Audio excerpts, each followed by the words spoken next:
Assalamualaikum warahmatullahi wabarakatuh. Siapa bilang pernikahan yang sudah berjalan bertahun-tahun pasti akan hambar dan membosankan? Banyak yang berpikir, setelah lewat 5 atau 10 tahun, hubungan suami istri akan terasa datar-datar saja. Rutinitas menggerus rasa, tanggung jawab menumpuk, dan akhirnya, romantisme hanya tinggal cerita di awal-awal pernikahan.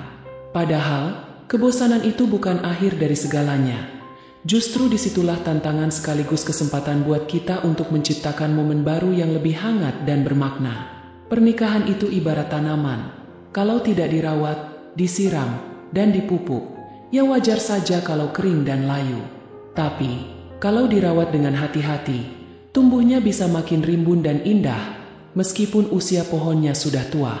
Nah, buat kamu yang mungkin mulai ngerasa bosan atau takut hubungan jadi hambar, tenang. Di sini aku akan bongkar tips-tips sederhana yang bisa bikin hubungan kamu dan pasangan tetap romantis meskipun sudah lama menikah. Tips ini gak ribet, tapi efeknya luar biasa. Pertama, jangan pernah anggap remeh ucapan terima kasih dan pujian kecil. Kadang, karena udah terlalu sering bareng, kita jadi lupa untuk menghargai hal-hal kecil yang pasangan lakukan. Padahal, ucapan, terima kasih ya, udah repot masakin, atau, kamu cantik banget hari ini, itu bisa jadi vitamin buat hati pasangan. Biarpun kesannya sederhana, tapi dampaknya itu loh, bikin pasangan merasa dihargai dan disayang. Jangan menunggu momen besar buat memuji, karena justru momen-momen kecil itu yang bikin hubungan selalu hangat. Kedua, sesekali bikin kejutan kecil, gak perlu mahal atau mewah, yang penting niat dan perhatiannya. Misal, tiba-tiba belikan cemilan favoritnya waktu pulang kerja, atau selipkan catatan manis di tasnya. Percaya deh, kejutan sederhana itu bisa bikin senyum pasangan mekar seharian. Kejutan kecil adalah bukti nyata bahwa kamu masih berusaha membuat dia bahagia, meskipun sudah lama menikah. Ketiga, luangkan waktu untuk ngobrol santai, tanpa gadget. Coba deh, matikan TV, letakkan HP, dan duduk bareng di teras rumah atau di ruang tamu sambil ngobrol ringan. Ceritakan hal-hal lucu yang terjadi di kantor, atau dengarkan curhatannya tanpa sambil scrolling HP. Ngobrol santai tanpa gangguan ini bisa bikin hubungan lebih dekat secara emosional. Karena seringkali, masalah kebosanan muncul bukan karena kurang cinta, tapi karena kurang komunikasi. Keempat, coba eksplorasi aktivitas baru bareng-bareng. Mungkin selama ini kamu dan pasangan terlalu tenggelam dalam rutinitas yang itu-itu saja. Sesekali, ajak pasangan nyobain hal baru yang belum pernah dilakukan bareng. Bisa masak bareng resep yang belum pernah dicoba, ikut kelas yoga, atau sekadar jalan-jalan ke tempat yang belum pernah dikunjungi. Aktivitas baru itu bikin ada rasa baru dalam hubungan dan memori indah yang akan terus dikenang. Kelima, sentuhan fisik itu penting. Jangan sampai karena sudah lama menikah, pegangan tangan, pelukan, dan ciuman itu jadi hal yang langka. Padahal, sentuhan fisik yang sederhana seperti membelai rambut, memegang tangan saat nonton TV, atau mencium kening sebelum tidur, itu punya kekuatan besar untuk memperkuat keintiman. Ini bukan soal romantis di film-film, tapi kebutuhan manusiawi yang membuat pasangan merasa dicintai dan diinginkan. Keenam, buat agenda kencan rutin, meskipun di rumah saja, gak harus pergi ke restoran mahal, tapi buatlah malam spesial di rumah dengan makan malam berdua, nonton film favorit, atau sekadar minum teh sambil ngobrol panjang.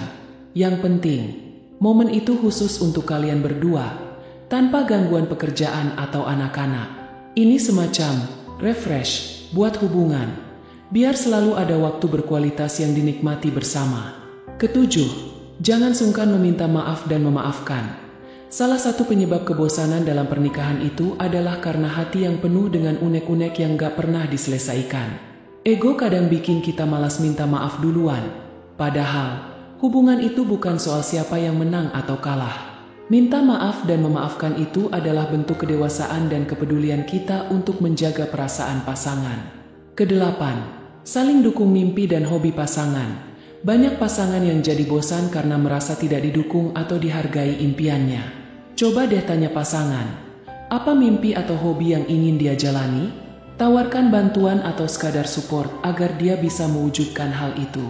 Ketika pasangan merasa didukung, rasa cinta dan penghargaan dalam hubungan akan tumbuh lebih kuat. Dan kamu akan melihat dia bahagia dengan caranya. Dan itu akan memantulkan kebahagiaan ke dalam hubungan kalian. Kesembilan, evaluasi diri. Jangan hanya menuntut pasangan. Kadang kita merasa bosan karena terlalu fokus melihat kekurangan pasangan. Tanpa sadar diri sendiri pun sudah malas memperbaiki diri. Yuk, coba berkaca. Apakah kita sudah menjadi pasangan yang menyenangkan? Apakah kita masih memperhatikan penampilan, sikap, dan cara bicara kita seperti di awal pernikahan dulu? Ketika kita memperbaiki diri, biasanya pasangan pun akan ikut terinspirasi untuk lebih baik. Terakhir, yang paling penting, jangan lupa berdoa bersama. Sebanyak apapun usaha kita, jika tidak melibatkan Allah, maka semuanya akan terasa berat. Biasakan sholat berjamaah, doa bersama setelah sholat, dan saling mendoakan dalam diam. Spiritualitas yang dibangun bersama ini akan menciptakan ikatan batin yang kuat, yang tidak mudah goyah hanya karena kebosanan sesaat. Jadi, jangan takut dengan kebosanan dalam pernikahan. Justru itu adalah alarm buat kita untuk terus merawat hubungan dengan perhatian dan cinta yang tulus. Kebahagiaan dalam pernikahan itu bukan hadiah, tapi hasil dari kerjasama, komunikasi, dan usaha terus-menerus dari kedua belah pihak. Pernikahan yang sudah lama bukan alasan hubungan jadi kering dan gersang. Dengan niat dan usaha sederhana, hubungan kamu bisa tetap romantis, hangat, bahkan lebih dalam dan indah dari masa awal pernikahan dulu. Wassalamualaikum warahmatullahi wabarakatuh.